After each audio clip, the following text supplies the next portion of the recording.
안녕하세요. 김임순입니다. 오늘은 실내 오염 관리에 대해서 보도록 하겠습니다. 현대는 일상생활의 80%에서 90%를 실내에서 생활하고 있다고 합니다. 실내 환경이 좋은지 나쁜지에 따라서 건강에 큰 영향을 준다는 의미입니다. 종이와 나무를 주재료로 하는 종래 전통 가옥에서는 거의 문제가 되지 않았지만 요즘에 밀폐성이 높은 주택에서는 여러 가지 문제가 발생합니다. 현대인의 실내 생활이 증가하고 건축 자재에서 화학물질이 사용되는 것이 늘어나면서 실내 오염 발생원이 증가하고 있다는 것이죠. 또 환기 부족으로 실내 공기 오염이 심화되기도 합니다. 실내 공기 오염이 대기 오염보다 더 중요시 되는 이유가 있습니다. 대기 오염은 자연적으로 희석률이 크고 대기 오염에 대한 사회적인 인식이 높아졌습니다. 또한 각종 규제로 인해서 억제되고 있다고 볼 수가 있습니다. 그러나 실내 공기는 한정된 공간에서 오염된 공기가 계속적으로 순환하기 때문에 유해물질 농도가 쉽게 증가할 수 있다는 것입니다.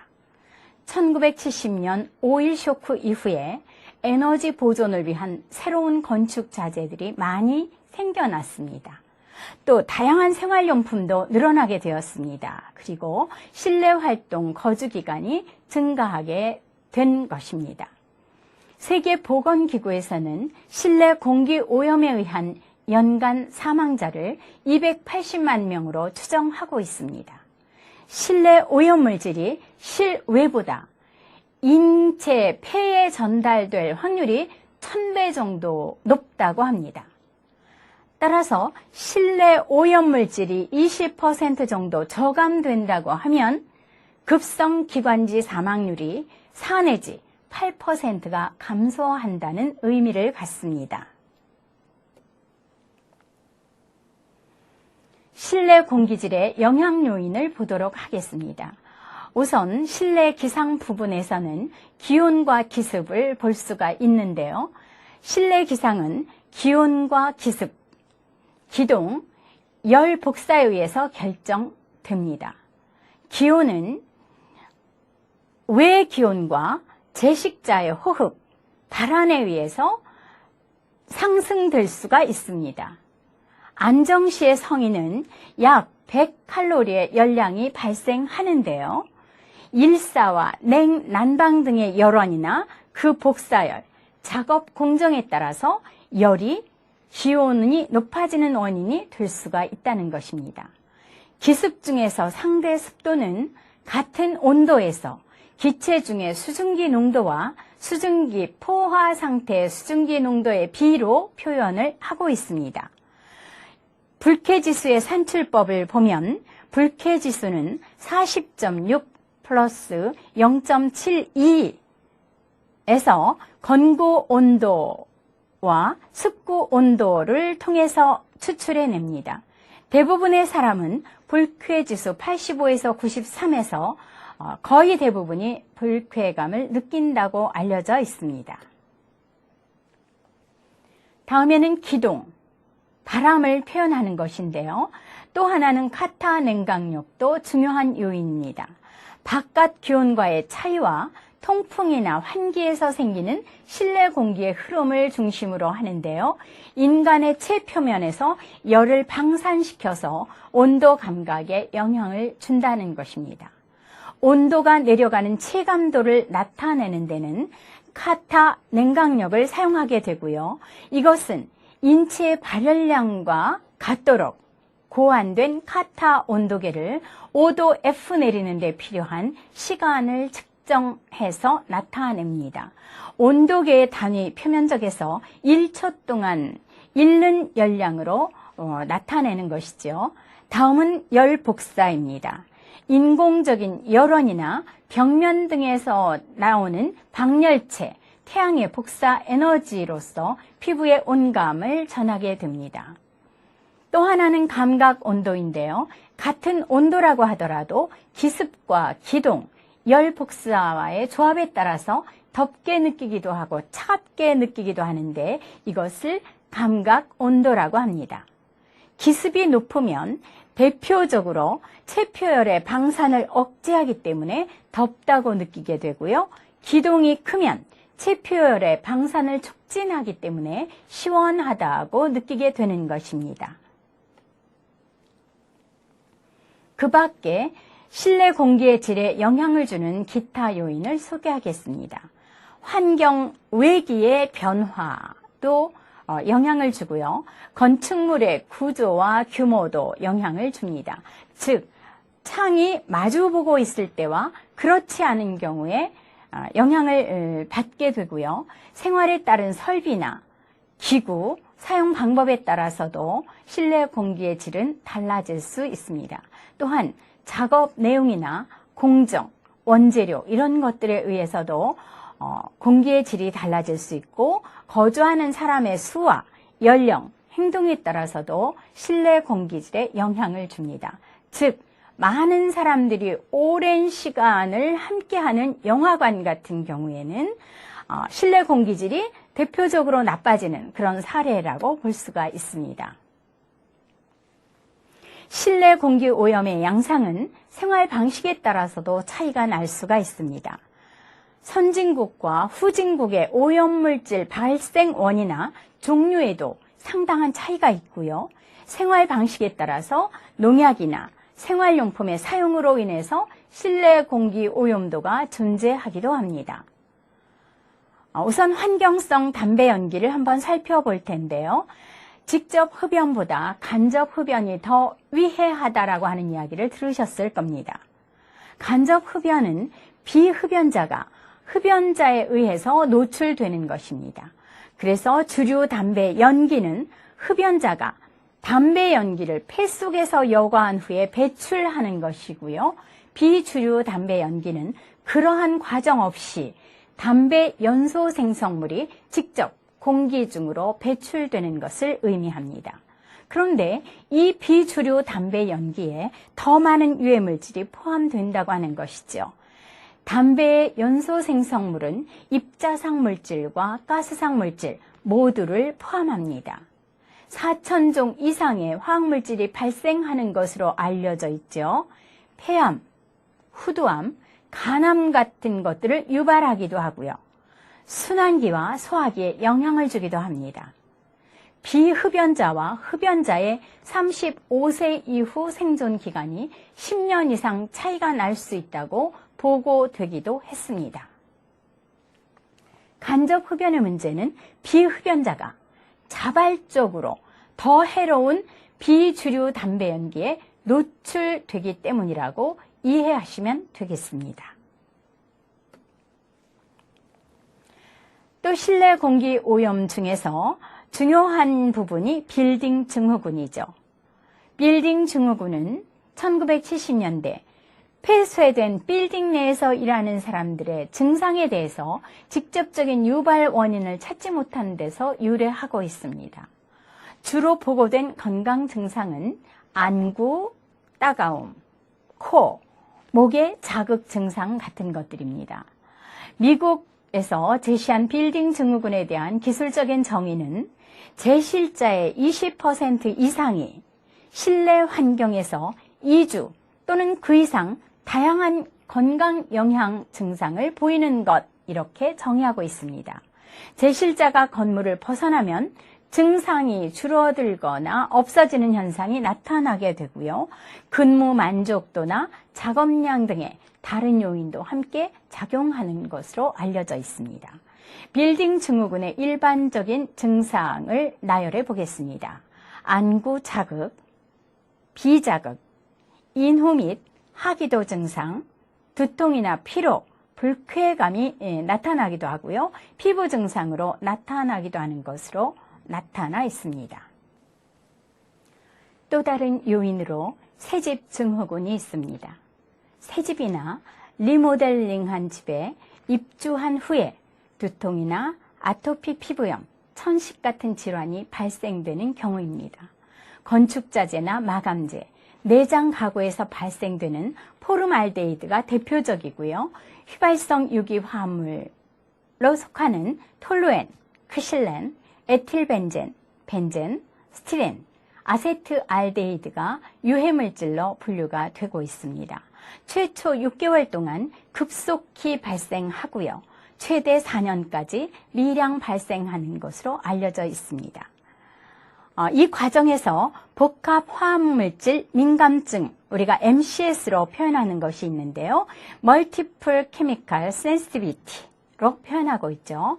다양한 화학물질이 저농도에서 복합적으로 작용하면서 제실자에게 건강 영향을 주는 것입니다. 증상은 화학물질에 대한 독성학적 특성을 일정하게 나타내지 못하기 때문에 질병으로 정의하는데 의학적인 논쟁이 진행되고 있습니다.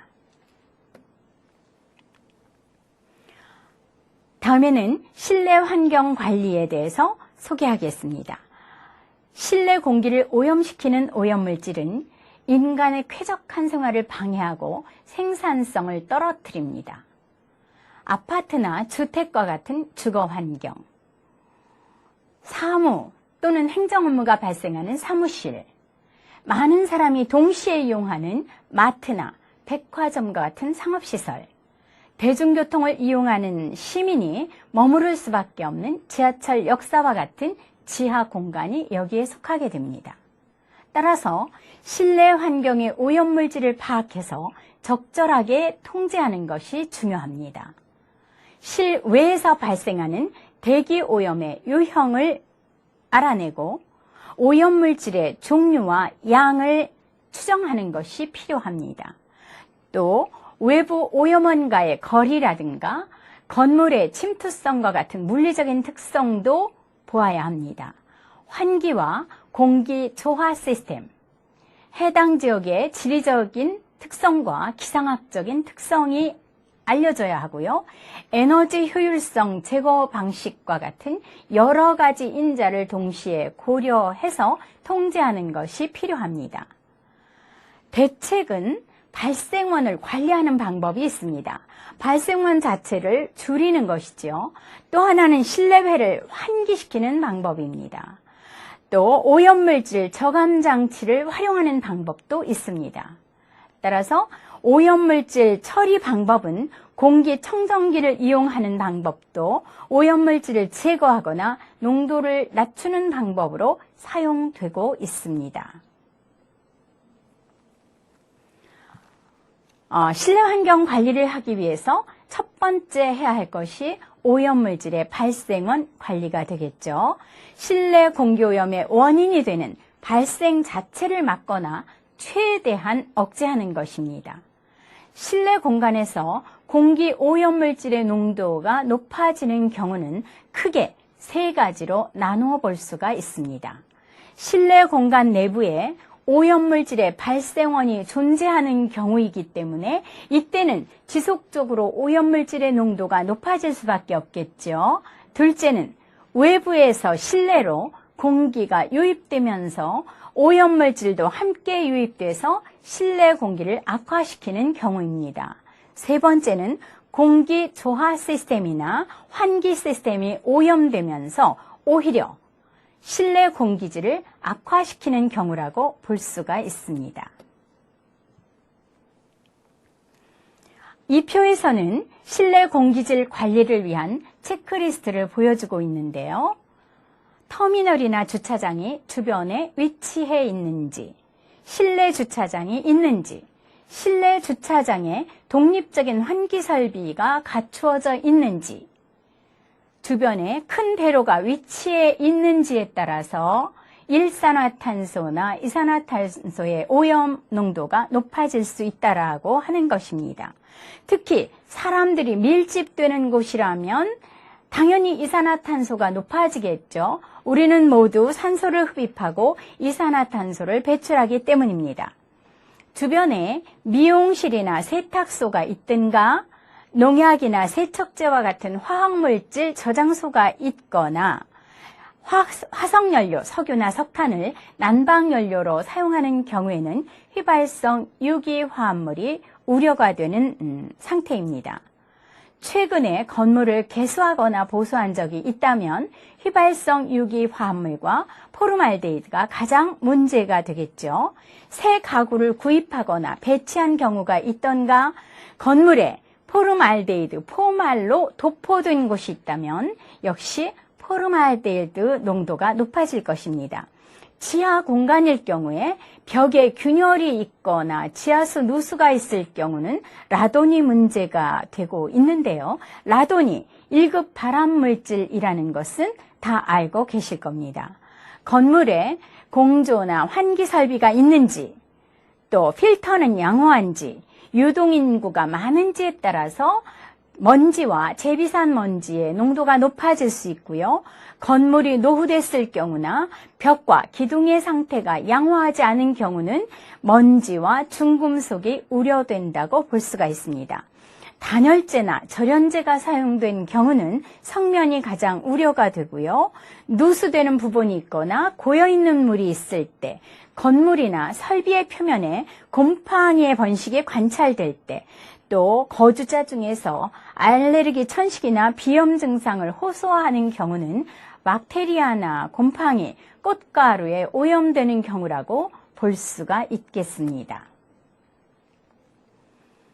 주거 공간이나 사무 공간, 또 마트와 같은 각종 상업시설의 내부에 존재하는 다양한 가구들이 있습니다.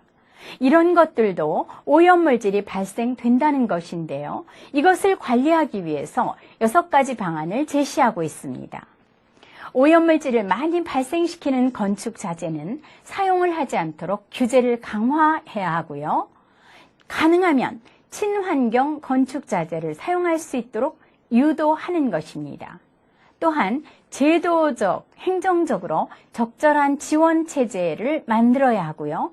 주방에서 취사 활동 때문에 발생할 수 있는 연소물질의 양을 줄이기 위해서 적절한 불을 사용하는 것도 여기에 속합니다. 주방에서 불을 사용할 때 먼저 창문을 열고 가능하면 환기기구를 가동하는 것이 중요한 요소라는 것을 이제 모두들 알게 되었죠. 또 지나치게 큰 불을 사용하지 않고 적절한 불을 사용하는 것이 필요하다라는 측면입니다. 또 여름철에는 악취의 원인이 되는 음식물 쓰레기를 신속하게 처리하는 것이 필요하고요. 박테리아나 곰팡이, 진드기와 같은 생물학적 오염원이 있지 않도록 습도를 낮추고 청결 상태를 유지하는 것도 필요합니다. 실외 공간의 오염물질을 살펴보겠습니다. 인근에 자동차 도로나 지하 주차장이 있는 경우, 배기가스에는 일산화탄소, 질소산화물이 포함되어 있어서 실내로 유입될 수 있다고 소개했습니다. 공장지대가 있는 경우에는 공장에서 유래되는 각종 유해물질이 실내로 유입될 수 있고요. 또 꽃가루나 곰팡이, 먼지와 같은 생물학적 오염물질도 유입될 수 있겠죠. 라돈의 경우는 건물에 균열된 틈이나 콘크리트 공급 사이를 통해서 실내에 유입되기 때문에 특히 지하 건물에서 라돈의 농도가 높게 나타나고 있습니다. 실내로 유입되는 오염물질로 인한 피해를 줄이기 위한 방법을 소개하겠습니다. 첫 번째는 외부 오염 발생원의 위치나 물리화학적 특성을 알아내는 것입니다.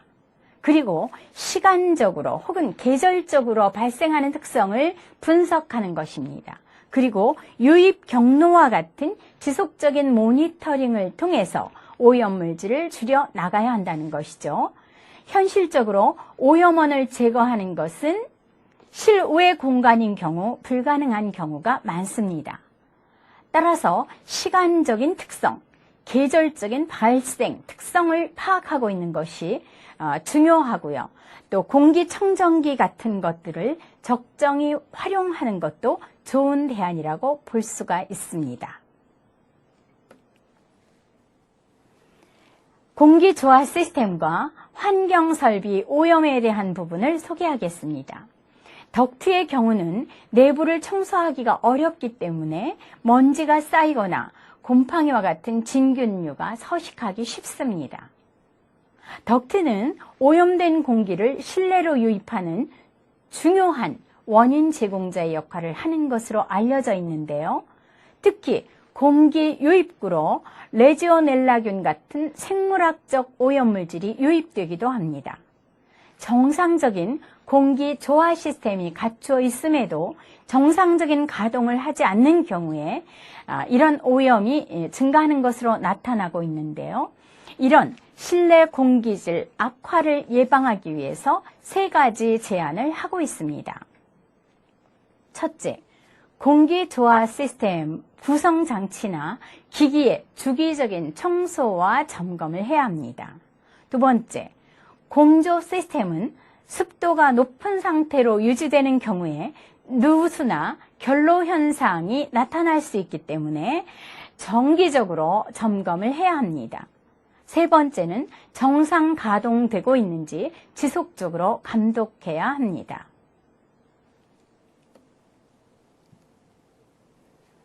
실내외 환기 측면에서 보면 실내 공기 오염을 효과적으로 제거하는 방법은 역시 환기입니다. 환기의 개념을 먼저 보도록 하겠습니다. 실내에 오염된 공기를 외부로 배출하고 외부에 맑고 깨끗한 공기는 실내로 공급하는 것입니다. 열이나 수증기, 냄새, 먼지, 유해가스와 같은 오염을 방지하고 신선한 공기를 공급해서 거주자의 건강 위해성을 방지하고 생활의 쾌적성을 제고하자는 것이 목적입니다.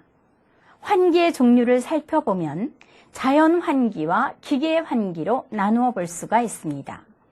자연 환기는 바람과 실내외의 온도 차에 의해서 발생하는 자연적인 힘을 이용해서 환기하는 방식입니다.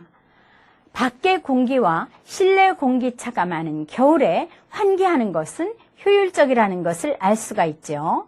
기계 환기는 동력을 사용하는 송풍기와 같은 기계의 힘을 이용해서 환기하는 방식입니다.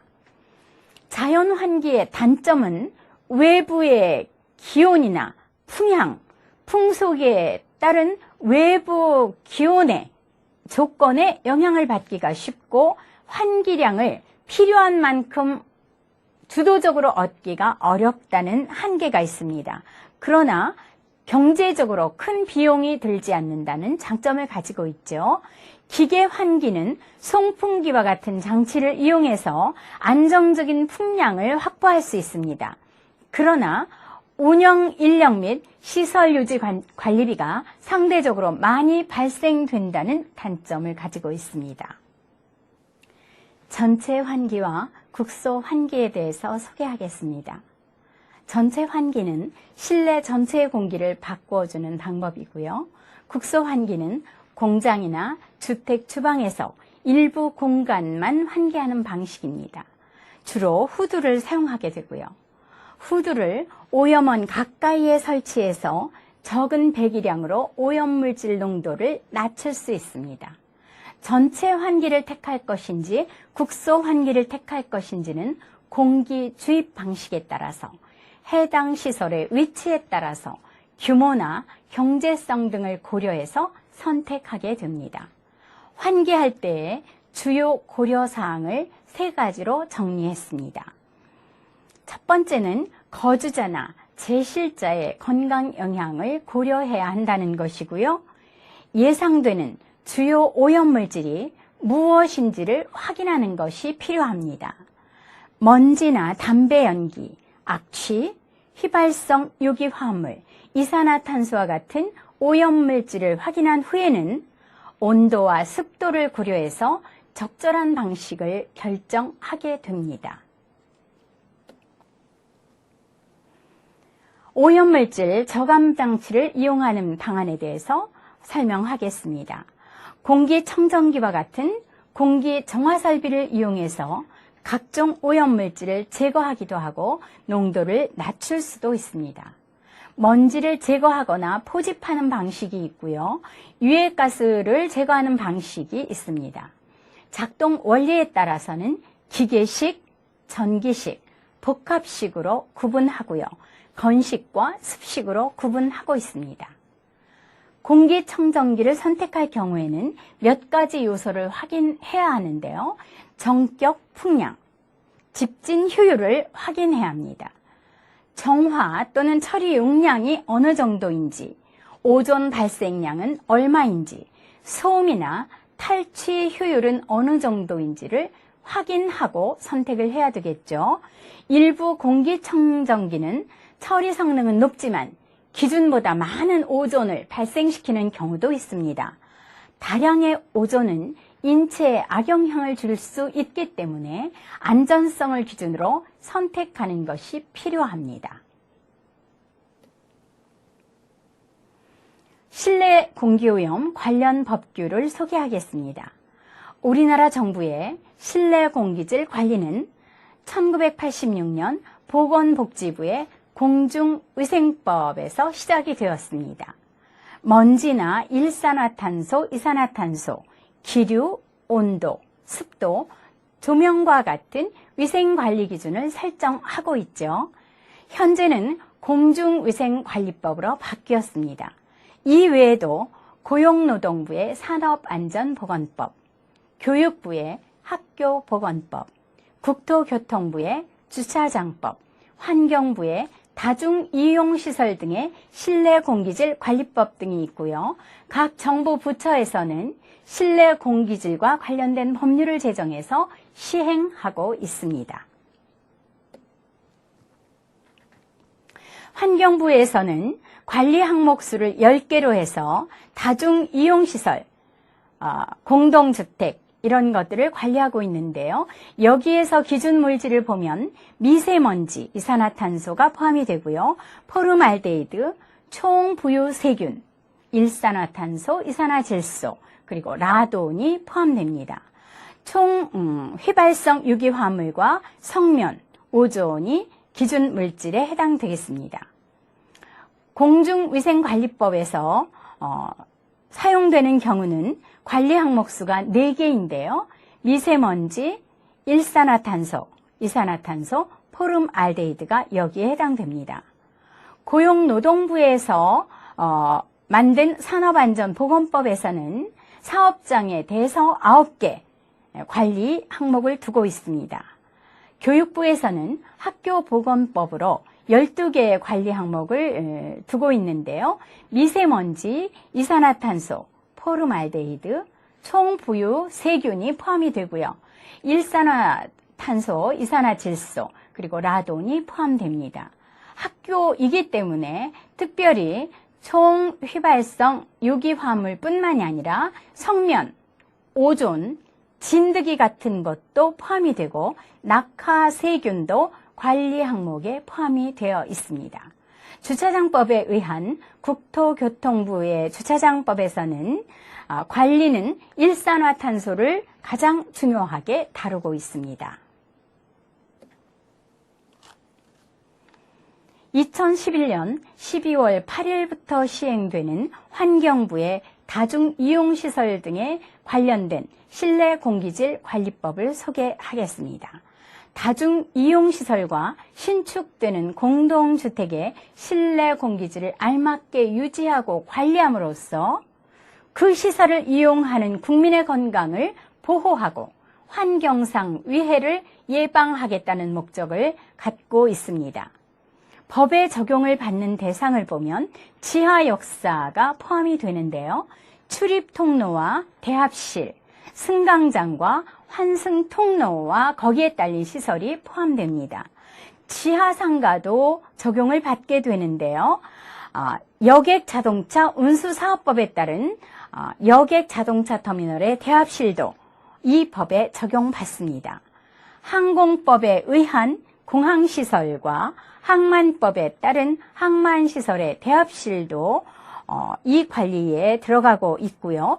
도서관 및 독서진흥법에 따른 도서관, 박물관 및 미술관 진흥법에 따른 박물관과 미술관도 법의 적용 대상입니다. 의료법에 따른 의료기관, 실내 주차장이나 철도 역사의 대합실도 대상이고요. 어린이집 중에서 국공립 어린이집, 법인 어린이집, 직장 어린이집, 민간 어린이집도 대상이 되고 있습니다.